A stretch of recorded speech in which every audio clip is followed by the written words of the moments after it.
il s'agit de déterminer la valeur de Z, de l'impédance Z, pour qu'elle puisse absorber une puissance active ou une puissance moyenne. C'est du pareil au même, c'est la même chose. Une puissance active maximale. D'accord? Alors attention, parce que là, le schéma est petit, j'ai mis dehors. Vs, c'est la source de tension indépendante, c'est 60 cosinus 1t fois plus 0 degré. D'accord? 1, c'est oméga. Oméga, c'est, dans les deux cas, oméga, c'est 1 radian par seconde. Voilà. IST, c'est 5 amplitudes du courant indépendant, c'est 5. Sinus, un T plus 90, déphasé de 90 degrés par rapport à la source de tension. D'accord? Maintenant, pour déterminer l'impédance Z, on va considérer Z comme une charge. D'accord?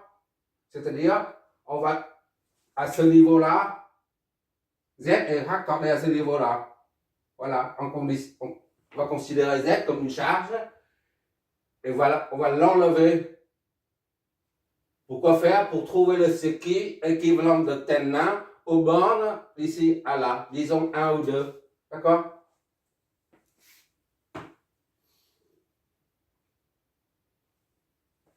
Voilà, c'est tout en fait.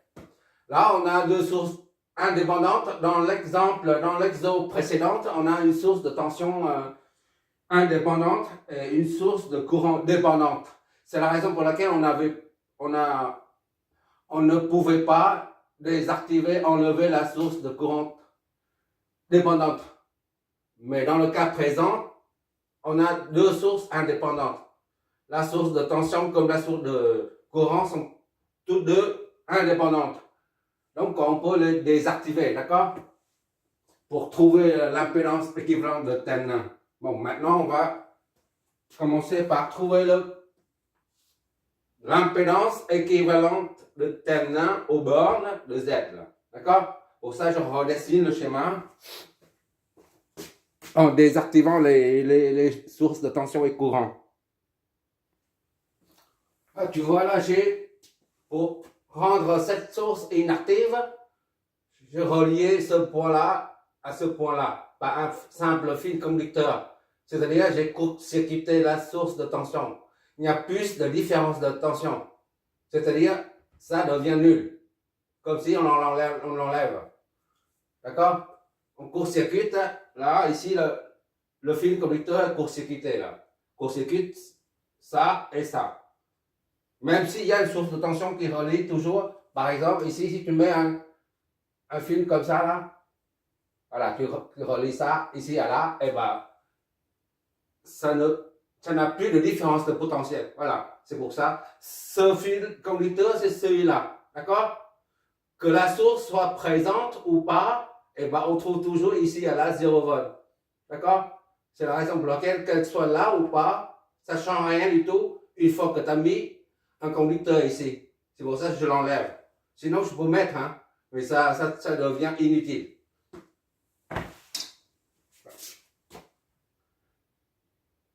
Je fais ce circuit expressément parce que j'ai vu mes vidéos concernant les circuits de Thévenin. Il y en a beaucoup qui regardent, c'est pour ça que je fais encore une fois. Et pour le circuit, pour la source de courant indépendante, pour qu'il n'y ait pas de courant, eh ben, il suffit de couper ici. Eh ben, il n'y a plus de courant qui passe dans ce conducteur-là. C'est comme si on l'enlève. Voilà, on a enlevé. C'est le vide. D'accord? C'est le contraire avec une source de tension, c'est un court-circuit. C'est-à-dire la résistance est nulle, tandis que pour une source de courant, la résistance est infinie. Ici, c'est plus infini, le courant ne passe pas. D'accord? Comme s'il n'y a pas de courant. Quand R est l'infini, comme l'entrée d'un AOP, d'un amplificateur opérationnel à l'entrée, la résistance d'entrée est infinie. Et ben, il n'y a pas de courant. Ici, c'est pareil. Quand c'est coupé, la résistance est infinie. Il n'y a pas de courant. D'accord? Et là, c'est la charge. Je l'ai enlevée, je l'ai dégagée. Voilà, maintenant, on peut calculer pourquoi. calcul de l'impédance équivalente de terminal. L'impédance, je n'ai pas mis résistance équivalente de terminal parce qu'on est en courant alternatif, d'accord? Quand c'est en courant continu, alors là, on parle de la résistance équivalente de terminal. Tandis que là, en l'occurrence, on a affaire aux sources de tension alternatives sinusoïdale et cosinus-soïdale, d'accord? C'est la raison pour laquelle j'ai baptisé l'impédance équivalente de terminal plutôt que la résistance équivalente de terminal, d'accord? Bon, maintenant, on va numéroter tout ça pour simplifier les calculs. 1, 2, 3, on va appeler ici 1, 2, ici et là c'est le même point, 2, encore, et ici c'est 3, et ça c'est 0, d'accord? Donc, il faut trouver la résistance équivalente de terminal, l'impédance équivalente ZTH aux bornes de 3 0, ZTH, d'accord? Et après, VTH, c'est toujours aux bornes de 3 0. Mais pour l'instant, on s'occupe seulement de ZTH. Bon, il n'y a plus de tension, il n'y a plus de courant, donc il ne reste que des résistants et des réactances. On va calculer XC et XL, la réactance capacitive et la réactance inductive. D'accord? On calcule XL et XC et on met tout de suite dedans, on remplace ça. Oméga est égal à 1, XL, d'accord, est égal à J oméga L. Soit J oméga c'est 1, L c'est 20. Donc c'est 20J. XL c'est 20J. D'accord? On remplace là-dedans XL, au lieu de mettre ça, XL. Voilà. D'accord? Pour l'instant, 20J, allez. On met 20J. Voilà. Et 1, c'est 40. On met pas, on reprend là-dessus. Et puis, XC, moins J sur oméga C.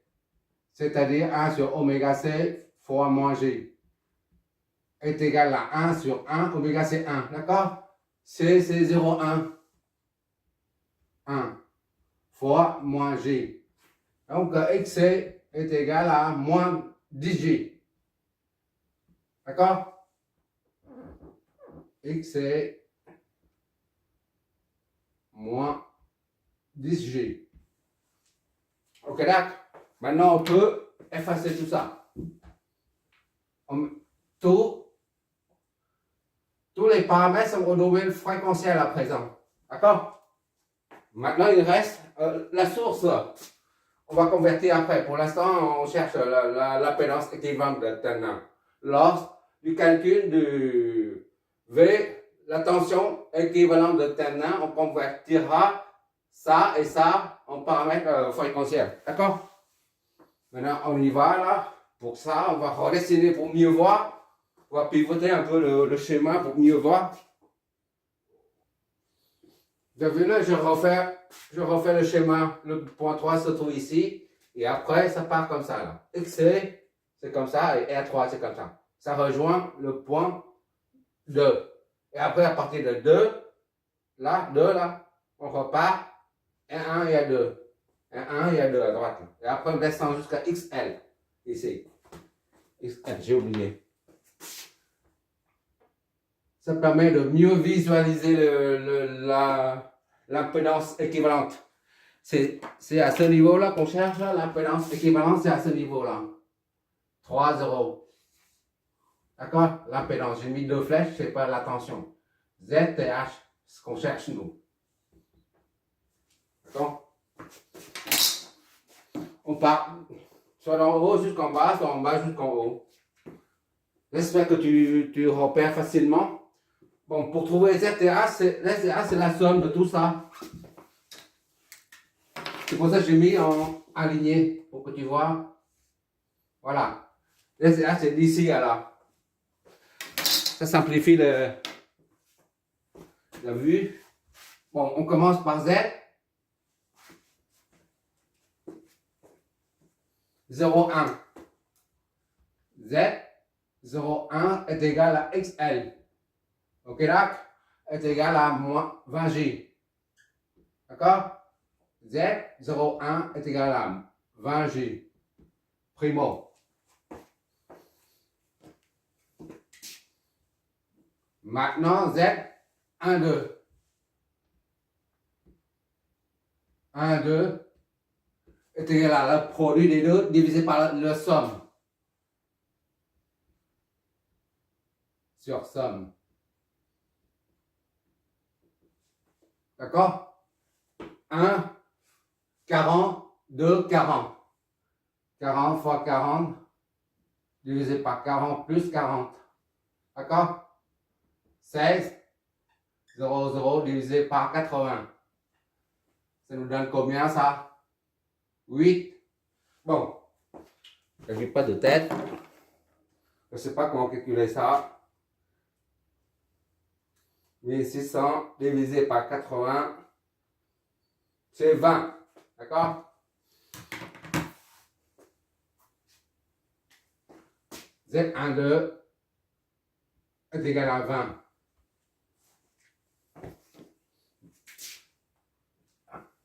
Il nous reste que Z23.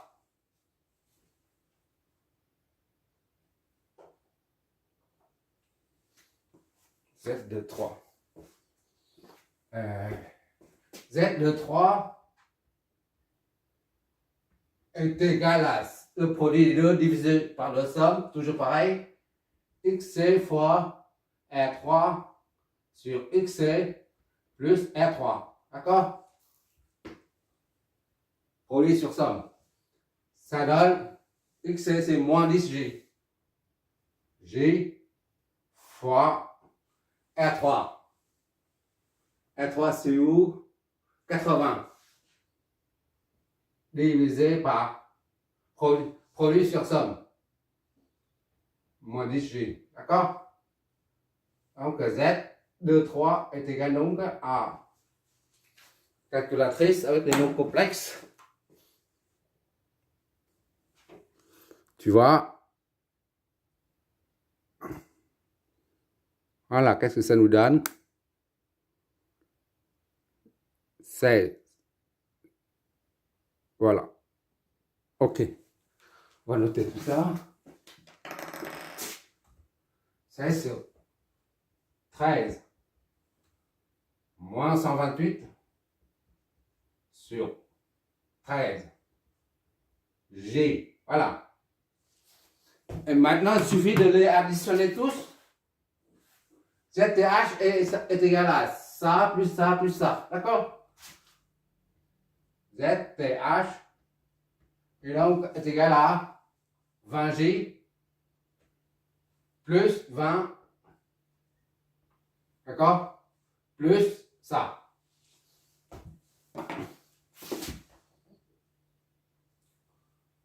Z01 plus Z12 plus Z23.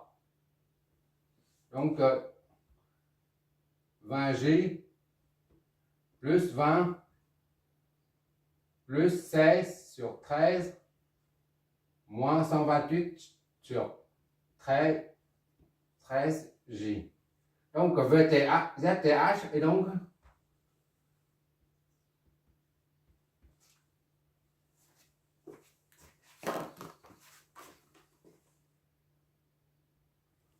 qu'est-ce que ça nous donne? On va garder les fractions, d'accord? Pour éviter les erreurs. 276 sur 13. Maintenant, c'est plus 132 sur 13. G, voilà. C'est notre premier paramètre constituant le circuit équivalent de Thevenin. D'accord? Notre premier paramètre. Maintenant, il s'agit de déterminer la tension. C'est toujours aux bornes 3 et 0. D'accord?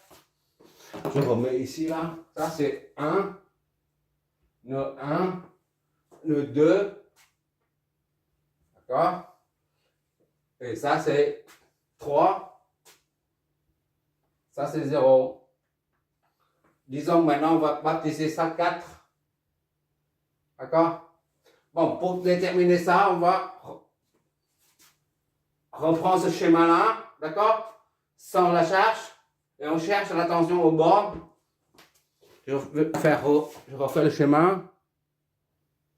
Déjà, je vais noter ça quelque part. Notre résultat, je mets là-bas. ZTH est égal à 276 sur 13 plus 132 sur 13 G. D'accord? En ohm. Voilà. Maintenant, on peut effacer tout ça et redessiner le schéma d'en haut. Là, je redessinais le schéma d'en haut. Là, le schéma d'en haut, je remets ici. Là, j'ai enlevé la charge parce qu'il faut chercher la tension équivalente de TN1 aux bornes 1, 2, 3, 3, 0 VTH. D'accord? Voilà. Tout à l'heure, on a mis 2 et 4 maintenant pour trouver ZTH. Maintenant, j'ai inversé pour que ça soit 1, 2, 3, 4. Là, c'est 4. D'accord? Là, c'est 4. Voilà. 0, 1, 2, 3, 4. Pour que ça soit dans l'ordre. Maintenant, il faut déjà, faut convertir ça en. Là, c'est en fréquentiel, là, en nombre complexe. Ça, c'est en nombre complexe. Ça, c'est un réel. Que ce soit dans le domaine temporel ou fréquentiel, c'est toujours un réel. D'accord? Maintenant, il faut convertir ces deux-là en fréquentiel. On a dit. Ça, c'est le résultat partiel. VS, dans le domaine fréquentiel, ça donne 60 VS est égal à 60 cosinus de 1 oméga T, c'est oméga C1. T, c'est la variable, 0 degré. Voilà. Et IST, ça donne IS. Domaine fréquentiel, c'est 5. On reprend l'amplitude. Déjà, ici, il faut convertir en cosinus sinusoïdal, déjà, pour le courant. D'accord? IST est égal à 5 sinus T plus 90. Pour pouvoir mettre ça sous forme phaseur, il faut convertir ça en cosinus sinusoïdal.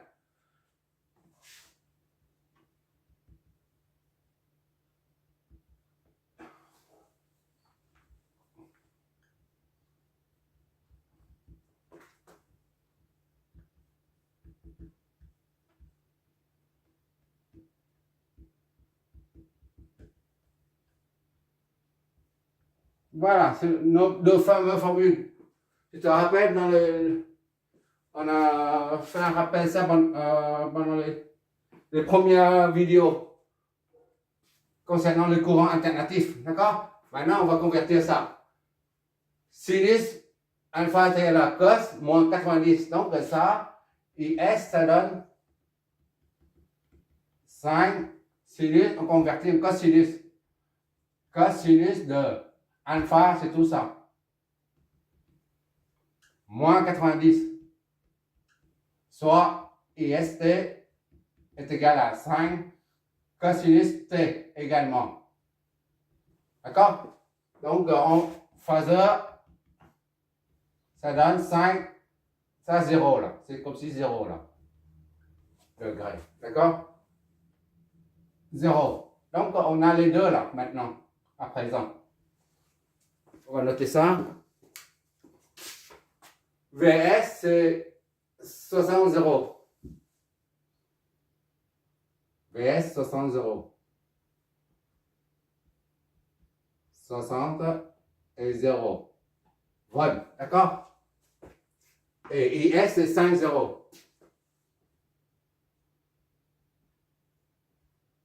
5 et 0. Ok, d'accord? Voilà. À présent, on peut effacer tout ça. Ça, sont les notes de calcul, c'est tout. Voilà. Maintenant, il faut flécher le courant et les tensions.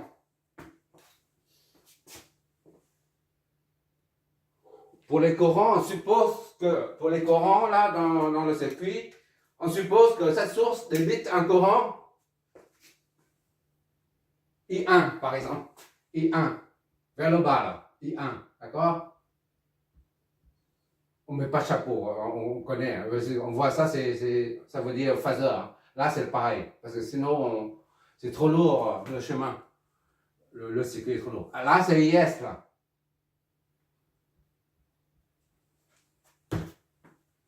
OK? I1 ici. Donc, I2, on va partir comme ça, là. I2. D'accord? I2, on va mettre comme ça ou comme ça, c'est la même chose. I2.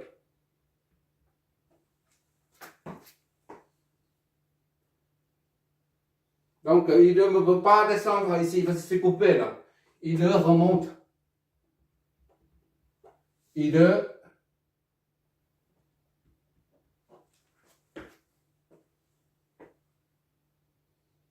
Ça arrive, ça descend. Ça, I3. I3. D'accord? Ce n'est qu'une supposition, hein, d'accord? Là, I4. Et enfin, ces deux-là forment I5, par exemple. Voilà. Là, les deux courants arrivent, un qui sort. Donc le quart, il n'y a pas de bouchon. La circulation est fluide. Idem ici, un courant qui arrive ici, il y a deux qui en sortent du nœud là. Donc il n'y a pas de bouchon. À ce niveau, les deux qui arrivent, les deux qui sortent du nœud 2, il n'y a pas de bouchon, c'est bon. Et le courant I5 qui vient ici, il ne passe pas par là parce que c'est coupé ici, mais il remonte. Donc I5, on sait que maintenant I5 est égal à IS, d'accord? C'est bon. Maintenant, il faut flécher les tensions.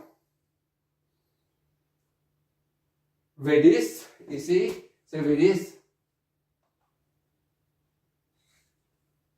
V10. Et là, c'est V41. C'est un récepteur V41. Je ne mets pas de chapeau comme ça, hein. Ça c'est trop lourd. Le chemin devient lourd après. V21 maintenant.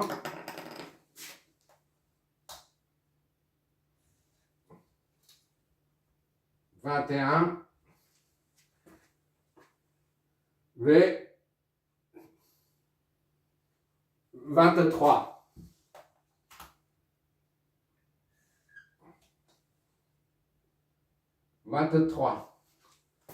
Récepteur, courant et tension s'opposent. V34. Récepteur. V34. 34. D'accord? Courant et tension s'opposent. Et enfin, il nous reste deux sources. V24 et V20. V24, c'est ici.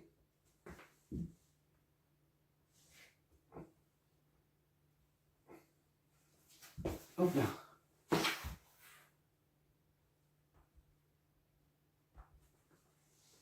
V24.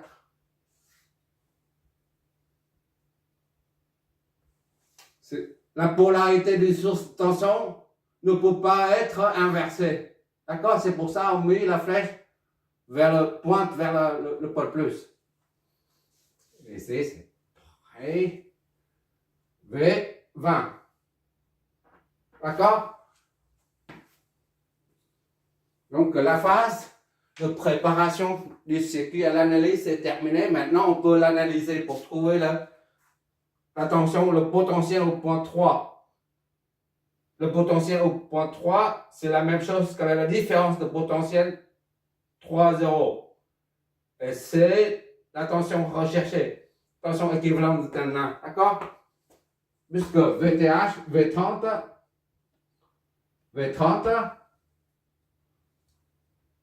Ça, c'est V30. D'accord? C'est égal à V0 moins V0, V3 moins V0. C'est égal à VTH. D'accord? Donc, ça, c'est 0. V3 est égal à VTH. Tout simplement. Tout simplement. Il suffit de trouver le potentiel au point 3 pour en déduire VTH.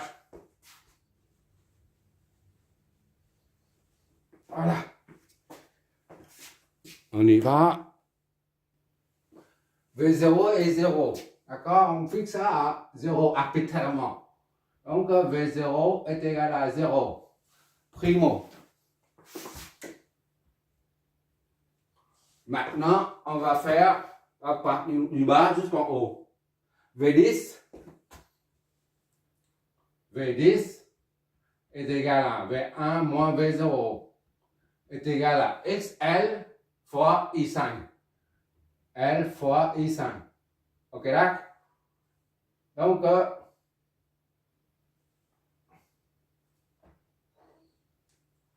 V1 moins V0 c'est 0 est égal à XL c'est 20G fois I5. D'accord? I5 est donc est égal à V1 sur 20G.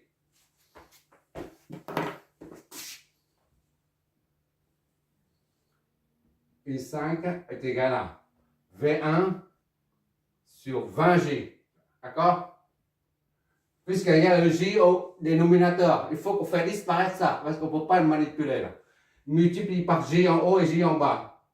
J V1. J en bas fois J, ça fait J au carré, ça fait moins 1. Moins, ça fait moins 20. Donc, I5 est égal à moins J sur 20 fois V1. D'accord? Ça, c'est notre première équation. À mon avis, on doit utiliser les matrices. Parce qu'il y en a plusieurs branches. Maintenant, c'est V21. Ici, on s'occupe de